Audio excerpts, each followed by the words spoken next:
Okay. Which is crazy. All right. I've been told, actually, that there is no way that we could, like, get to Mars. In our lifetime, at least. Yep. By, like, someone in that field. Parker is just searching the internet for a picture of a sea. Yeah, all right. This is supposedly a picture. I'm just saying it's interesting. I'm not saying it's real. Let me see that shit. Huh. Yeah, it's just weird. I'm not saying, that was just an interesting tidbit, an interesting fact. Now, there is also pictures of, like, them, where people believe they can see lighting in their helmets. It's the sun. Like, no, like our stage lights. Oh, okay. Like, you can see the little farm box house doors, yeah. You know what I mean, that cover it. But this is what I'll say, because I don't know how long have we been going right now. I just... It's been 31 minutes. Okay, cool. Because we're about to... raving like a fucking lunatic. Do I sound like a madman? Kinda. Oh, no. That's okay. That's okay. Now, again, I want to stress, I don't believe that we haven't been to the moon. I think we've been to the moon. I think that there are certain factual indiscrepancies that I don't think we did the first time, and I don't think it is how they're saying it is. Maybe it's just too much for the population to handle. What's up there? You know what I mean? I'm just saying. What do you think is up there? Myself, I personally believe that it is nothing but... The rocks are aliens, man. They'll kill you. I don't think that there's life on the moon, but I don't think that it's how they're saying it is. Okay. Personally. I don't know. And again, I'm saying I just don't think that first one was real. That's all I'm saying. Mm-hmm. I think we've been to the moon, but I don't think the first one was real, which is ultimately the point that I'm trying to make. Sure. Not that no one's ever been to the moon, just that the first one wasn't. I just want to reiterate that as many times as possible because I know that I do sound like a madman. Yeah, you sound a little crazy. You've been thinking about this shit too much. Yeah, I have been thinking about it. Okay, so next, we're going to get into the Stanley Kubrick theory. Okay. Have you heard anything about this Stanley Kubrick theory? I've heard that people believe he did it.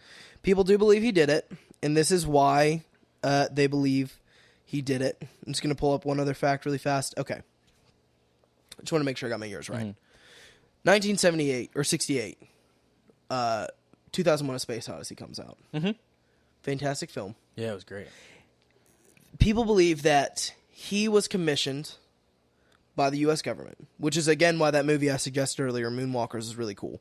Got to check it out if you like this episode. It's really fun. And then next, I'll suggest Room 237, which is where I got a lot of my facts for the Stanley Kubrick theory. They just talk about conspiracy theories about the movie The Shining, and I'll get into that in a second. But Moonwalkers and Room 237, great movies in relation to this episode. But so they believe that Kubrick was commissioned by the U.S. government and that 2001: A Space Odyssey was his crack at the footage first. Okay. Writes a movie about space so he can test it and just see, has a reason to work on that. Yes. And figure out how do we want to, make space look real on screen to people. Do they believe that it looks real? Test audiences and stuff like that. So that was his crack, and that was 1968. Came out. So, when was the moon landing? 1969. That's what I thought. Okay.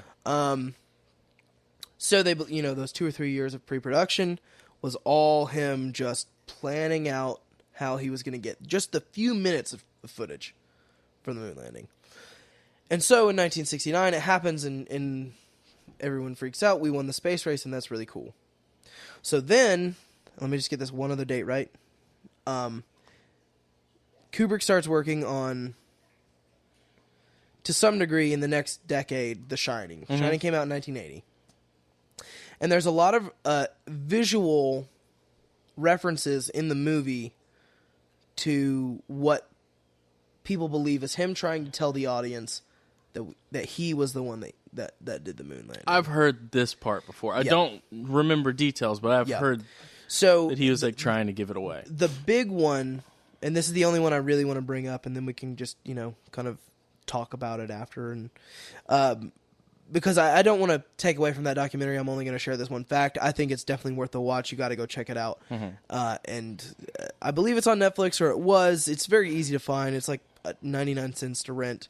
It's absolutely worth your time if you're a Shining fan, because they go into a lot of theories too about what else Kubrick could have been talking about. There was a lot. People believe a lot that he was talking about like Native American relocation. Stuff like that. There are just some visuals. I mean, it is very possible that he was doing a lot of different things just visually on purpose to have fun. I mean, The Shining is a mindfuck, no matter which way you slice it. It's just bonkers. And there's a lot of shit where you're just like, what? Yeah, what the fuck? So there's a conspiracy about that. There's a conspiracy that it had something to do with communism or like the Red Scare or critique of the Red Scare, stuff like that. But one of the theories that the big point that they drove home is there's a shot of Danny playing in the hallway. You've seen The Shining, yeah. So he's playing in the hallway, right? And that hexagonal pattern is legitimately, and this is true. It's almost identical to the launch pad of the Apollo mission. Okay. So that hexagon pattern that's so synonymous with The Shining. And on Danny's sweatshirt, I don't know if you've noticed, he's got the rocket. Yeah. And so there's that shot of him very distinctly standing up. And it looks, if you're looking into it like that, it looks like the rocket is taking off. And that is why people believe that Kubrick was the guy who The mastermind behind it all. Yeah. Well, I mean, not the mastermind, because the reason that people believe that he shared that in The Shining was because he felt bad for it. Okay. That's a lot of the reason why people believe that he put it in there, is because he felt bad that he had done it. Why wouldn't he just say it? I think he would be killed, and he would be made out to be a madman by the government. But that's just kind of like my conclusion of it all. I want to hear your thoughts. I know it's been a me talking heavy episode, and I've got an idea. Okay. I've got a thought here. Yeah. So they still shoot the rocket. You're saying they still shoot the rocket off? Yep. Okay. So that goes up. How do they pull off, or what is there anything saying like how they play the return trip? I haven't looked into that too much. I've heard a little bit about it. I've seen a few videos. It's very simple. It's just a big old cargo plane.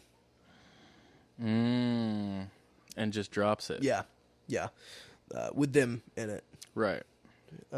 Now I do believe I that would be definitely seen. The landing was filmed. It's just the idea, like a very high altitude cargo plane. Okay.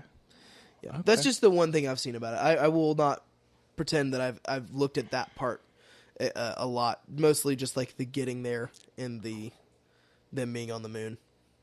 But I mean, I'd love to do a part 2 if you guys want to hear it. Jesus Christ! I don't. That's a lot of things. Yeah, it's a lot to take in. Yeah, it is for sure. I don't know what to say. Like, are you okay? Yeah, I'm fine. Do you need to sit down? You didn't change me at all.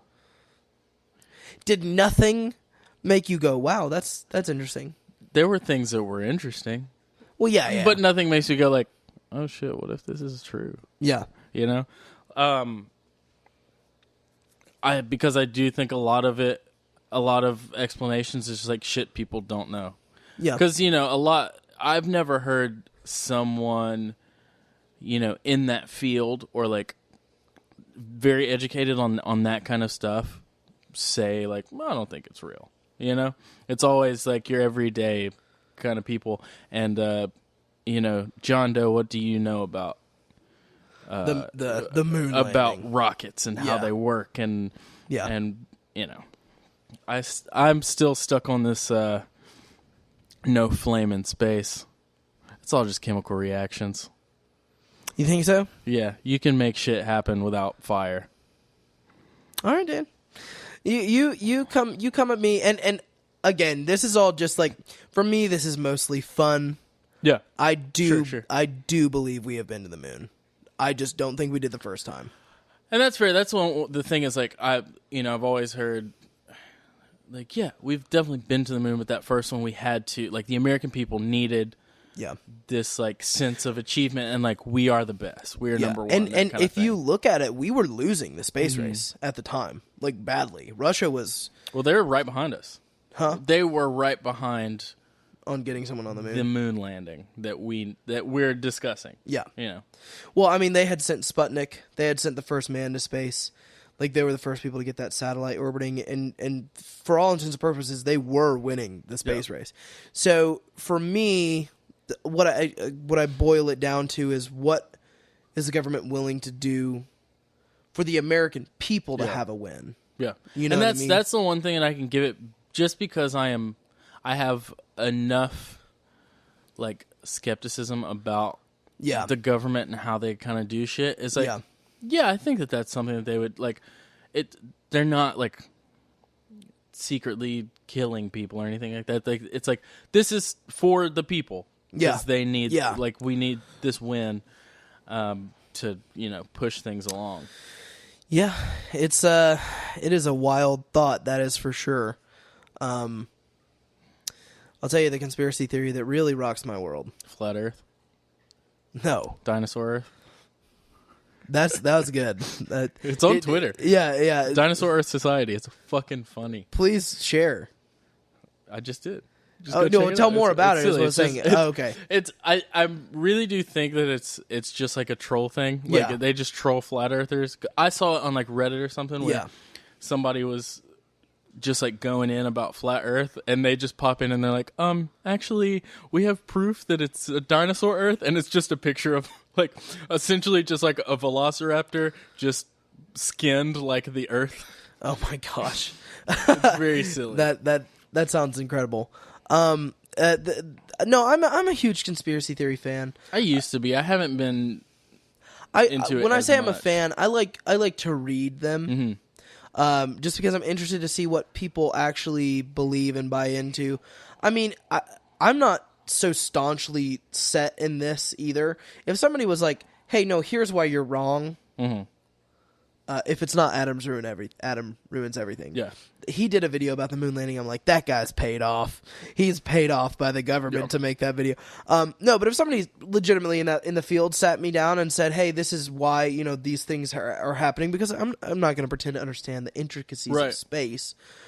I'm just saying it's interesting because you can poke holes in just about anything. Yeah, for sure. You can poke. If you look hard enough, you can find things. Yeah, you can in something that's even airtight as well. Yeah. My favorite conspiracy theory that I've read recently. All right, George Bush, not HW, younger one. Ted Bundy. He's Ted Bundy. What the fuck? No, it's like a dumb. I think I saw it on Twitter or something, or maybe last podcast or something along those lines of like, have you seen Ted Bundy's face and George Bush's face next to each other? Oh my god! It is startling. It is startling, that's for sure. The last conspiracy theory that I ever really heard was, and this is just, I think it's just silly, but it's fun. Yeah. Is when the internet, or like when Twitter started saying that Ted Cruz was Zodiac Killer. Yes. That's funny to me. Yeah. And then he did that shit this year where he like tweeted that Zodiac picture. That was not cool. That was that was pretty cool. wild. That was pretty wild. I love a good serial killer conspiracy. I don't want to get into all of the conspiracy theories that I read. But there's one, Gary Ridgway. Okay. Do you know Gary Ridgway? He, for those of you that don't know, Gary Ridgway was a serial killer. He was a Green River killer out of Seattle. He killed around 49 women. They suspect a lot more. It's somewhere in the 70s, I believe. But he showed them where 49 of the bodies were, because he was going to get the death penalty. Well, I've heard that there's suspicion that it's in like the hundreds, 200s. I would not be surprised to hear that. But the conspiracy is, though, that Washington State at the time did have the death penalty, and he made a plea deal where he could live and serve his life in prison if he showed them where the rest of the bodies were. Because he just got caught for soliciting a prostitute, and then it came out that his DNA matched a bunch of other